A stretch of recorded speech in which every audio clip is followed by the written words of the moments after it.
ꯑꯉꯥꯡꯁꯤꯡ ꯑꯁꯤ ꯑꯩ ꯅꯈꯣꯏꯗ comprehension test ꯍꯥꯏꯕꯁꯤ ꯀꯔꯤꯅꯣ ꯍꯥꯏꯕꯁꯤ ꯍꯥꯏꯒꯦ ꯃꯨꯟꯅ ꯇꯥꯔꯣ comprehension test ꯍꯥꯏꯕꯁꯤ ꯄꯤꯔꯝꯕ ꯋꯥꯔꯦꯡ ꯅꯠꯇ꯭ꯔꯒ ꯁꯩꯔꯦꯡ ꯑꯃꯕꯨ ꯄꯥꯔꯕ ꯃꯇꯨꯡꯗ ꯀꯌꯥ ꯌꯥꯝꯅ ꯅꯤꯡꯊꯤꯅ ꯈꯪꯉꯕꯒꯦ ꯍꯥꯏꯕꯒꯤ ꯄꯥꯡꯊꯣꯛꯄ ꯑꯗꯨꯒꯨꯝꯕ ꯆꯥꯡꯌꯦꯡ ꯃꯈꯜ ꯑꯃꯅꯤ ꯍꯧꯖꯤꯛ comprehension testꯀꯤ ꯈꯨꯗꯝ ꯑꯃ ꯂꯧꯈꯠꯂꯒ ꯍꯧꯖꯤꯛ ꯌꯦꯡꯁꯤ ꯃꯈꯥꯒꯤ ꯋꯥꯔꯦꯡꯁꯤ ꯄꯥꯔꯒ ꯄꯤꯔꯤꯕ ꯄꯥꯎꯈꯨꯝꯁꯤꯡꯗꯒꯤ ꯑꯆꯨꯝꯕ ꯑꯃ ꯈꯜꯂꯒ ꯏꯌꯨ ꯍꯥꯏꯕꯁꯤ 1 ꯃꯥꯔꯛꯀꯤ ꯃꯜꯇꯤꯄꯜ ꯆꯣꯏꯁ ꯀ꯭ꯋꯦꯁꯟ 5 ꯁꯤꯗ ꯌꯥꯎꯔꯤ ꯋꯥꯔꯦꯡ ꯑꯁꯤ ꯄꯥꯔꯁꯤ ꯆꯥꯎꯈꯠꯂꯛꯂꯤꯕ ꯂꯩꯕꯥꯛꯁꯤꯡꯗ HIV AIDS ꯁꯟꯗꯣꯛꯄꯒꯤ ꯆꯥꯡ ꯑꯃꯗꯤ ꯃꯑꯣꯡ ꯑꯁꯤ ꯂꯝ ꯂꯝꯒꯤ ꯑꯣꯏꯅ ꯈꯦꯠꯅꯩ ꯑꯐ꯭ꯔꯤꯀꯥ ꯑꯃꯁꯨꯡ ꯑꯦꯁꯤꯌꯥꯗ ꯅꯨꯄꯥ ꯅꯨꯄꯤ ꯍꯛꯇꯤꯟꯅꯕꯗ ꯁꯟꯗꯣꯛꯄꯅ ꯃꯁꯤꯡ ꯌꯥꯝꯃꯤ ꯂꯦꯇꯤꯟ ꯑꯃꯦꯔꯤꯀꯥꯗ ꯅꯨꯄꯥ ꯅꯨꯄꯤ ꯍꯛꯇꯤꯟꯅꯕꯗ ꯁꯟꯗꯣꯛꯄꯅ ꯃꯁꯤꯡ ꯍꯦꯜꯂꯤ ꯑꯗꯨꯒ ꯅꯣꯡꯄꯣꯛ ꯌꯨꯔꯣꯞꯅꯆꯤꯡꯕ ꯅꯧꯅ ꯅꯤꯡꯇꯝꯂꯛꯄ ꯂꯩꯕꯥꯛꯁꯤꯡꯗꯅ ꯄꯨꯟꯅ ꯍꯤꯗꯥꯛ ꯀꯥꯞꯃꯤꯟꯅꯕꯗꯒꯤ ꯍꯥꯏꯕꯗꯤ ꯌꯦꯇꯨꯝ ꯁꯦꯟꯅꯖꯤꯟꯅꯕ ꯍꯥꯏꯕꯗꯨꯅꯤ ꯁꯟꯗꯣꯛꯈꯤꯕꯅ ꯍꯦꯜꯂꯤ ꯍꯥꯏꯔꯤꯕ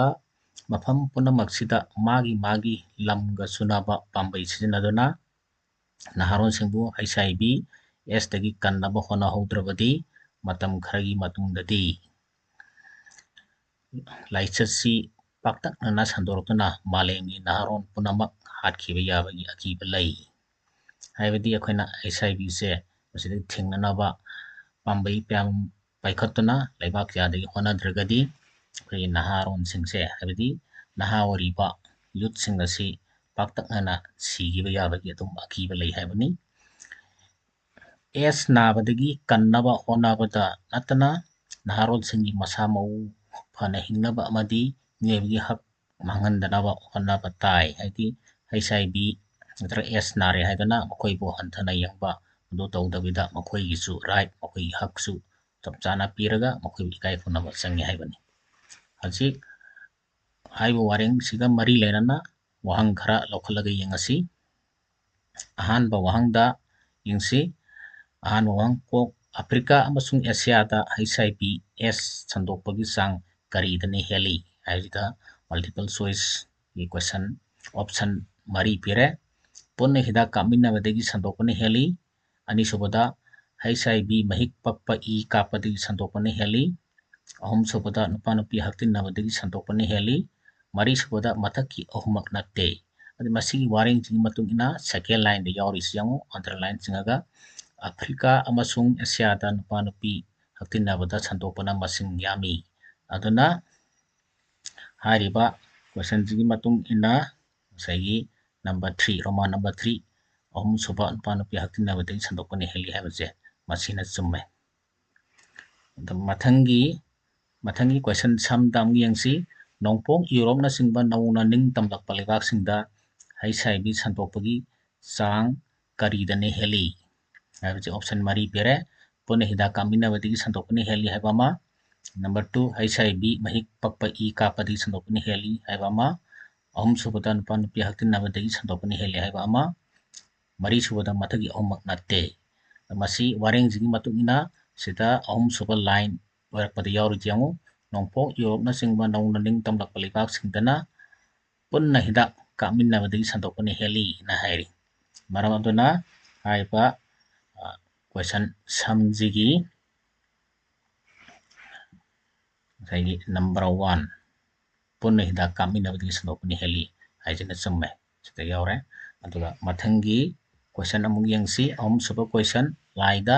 HIV दगी कन्नबा होनाहोद्रबदी करी ओरकपा याय मसिगी ऑप्शन 3 लेरे मालेंगी अंगांग पुनमक हातखिबा याबगी अकीबा लई हाइबामा अनिसुबदा मालेंगी अहलवन पुनमक हातखिबा याबगी अकीबा लई हाइबामा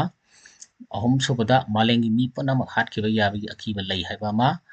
मरीसुबदा मालेंगी नहारोन पुनमक हातखिबा याबगी अकीबा लई हाइजेसिदा अंडरलाइन तौरगा लईबसी यंगसी HIV एस तगी कन्नबा होनाहोद्रबदी मतम खरगी मतुंगददी लाइचसी पाक्तकना संतोरक्तुना मालेंगी नहारोन पुनमक हातखिबा याबगी अकीबा लई हाइजे मरम अदना हाइबा क्वेश्चन लाई असिगी 4 मरीसुबा मालेंगी नहारोन पुनमक हातखिबा याबगी अकीबा लई हाइबसिना समे अदि एस नारिबा हिदा कापिबा अदुगुम्बा नुपा नुपी हक्तिनबना सिंगबा HIV ꯄꯛꯄꯒꯤ ꯆꯥꯡꯁꯦ ꯅꯍꯥꯁꯤꯡꯗꯅ ꯈ꯭ꯋꯥꯏꯗꯒꯤ ꯌꯥꯝꯅ ꯍꯦꯟꯕꯅꯤꯅ ꯅꯍꯥꯁꯤꯡꯁꯦ ꯃꯥꯡꯈꯤꯕ ꯌꯥꯕꯒꯤ ꯑꯀꯤꯕ ꯂꯩ ꯍꯥꯏꯕꯅꯤ ꯁꯤꯅ ꯂꯥꯏꯒꯤ ꯃꯔꯤꯁꯨꯕ ꯐꯣꯔꯁꯤ ꯆꯨꯝꯃꯦ ꯑꯗꯣ ꯃꯊꯪꯒꯤ ꯀꯣꯏꯁꯟ ꯃꯤꯠꯇ ꯑꯦꯁ ꯅꯥꯕꯗꯒꯤ ꯀꯟꯅꯕ ꯍꯣꯠꯅꯕꯇ ꯅꯠꯇꯅ ꯅꯍꯥꯔꯣꯟꯁꯤꯡꯒꯤ ꯀꯔꯤ ꯇꯧꯕ ꯃꯊꯧ ꯇꯥꯏ ꯑꯁꯤꯒꯤ ꯑꯣꯞꯁꯟ ꯃꯔꯤ ꯂꯩꯔꯦ ꯁꯥꯟꯅꯕꯨꯡ ꯅꯤꯡꯊꯤꯅ ꯁꯦꯝꯒꯠꯄ ꯑꯃꯗꯤ ꯂꯝꯕꯤ ꯊꯣꯡ ꯅꯤꯡꯊꯤꯅ ꯁꯦꯝꯒꯠꯄ ꯇꯥꯏ HIVꯁꯤ ꯀꯟꯅꯅꯕꯅꯤꯀꯣ ꯑꯗꯒꯤ ꯑꯅꯤꯁꯨꯕꯗ ꯃꯁꯥ ꯃꯎ ꯐꯅ ꯍꯤꯡꯅꯕ ꯑꯃꯗꯤ ꯃꯤꯑꯣꯏꯕꯒꯤ ꯍꯛ ꯃꯥꯡꯍꯟꯗꯅꯕ ꯍꯣꯠꯅꯕ ꯇꯥꯏ ꯑꯗꯒꯤ ꯑꯍꯨꯝꯁꯨꯕꯗ ꯃꯌꯥꯝ ꯇꯤꯟꯐꯝ ꯄꯥꯔꯛ ꯀꯌꯥ ꯁꯦꯝꯕ ꯑꯃꯗꯤ ꯃꯤꯑꯣꯏꯕꯒꯤ ꯍꯛꯀꯤ ꯃꯇꯥꯡꯗ ꯈꯪꯍꯟꯕ ꯇꯥꯏ ꯃꯔꯤꯁꯨꯕꯗ ꯖꯒꯣꯏ ꯏꯁꯩ ꯀꯌꯥ ꯁꯤꯟꯕ ꯑꯃꯗꯤ ꯃꯤꯌꯥꯝꯒꯤ ꯃꯇꯝ ꯂꯦꯟꯐꯝ ꯀꯌꯥ ꯁꯦꯝꯕ ꯇꯥꯏ ꯍꯥꯏꯔꯤꯕ ꯃꯔꯤꯁꯤꯒꯤ ꯃꯅꯨꯡꯗ ꯉꯁꯥꯏꯒꯤ ꯑꯟꯗꯔꯂꯥꯏꯟ ꯇꯧꯔꯤꯁꯤ ꯌꯦꯡꯁꯤ ꯑꯦꯁ ꯅꯥꯕꯗꯒꯤ ꯀꯟꯅꯕ ꯍꯣꯠꯅꯕꯇ ꯅꯠꯇꯅ ꯅꯍꯥꯔꯣꯟꯁꯤꯡꯒꯤ ꯃꯁꯥ ꯃꯎ ꯐꯅ ꯍꯤꯡꯅꯕ ꯑꯃꯗꯤ ꯃꯤꯑꯣꯏꯕꯒꯤ ꯍꯛ ꯃꯥꯡꯍꯟꯗꯅꯕ ꯍꯣꯠꯅꯕ ꯇꯥꯏ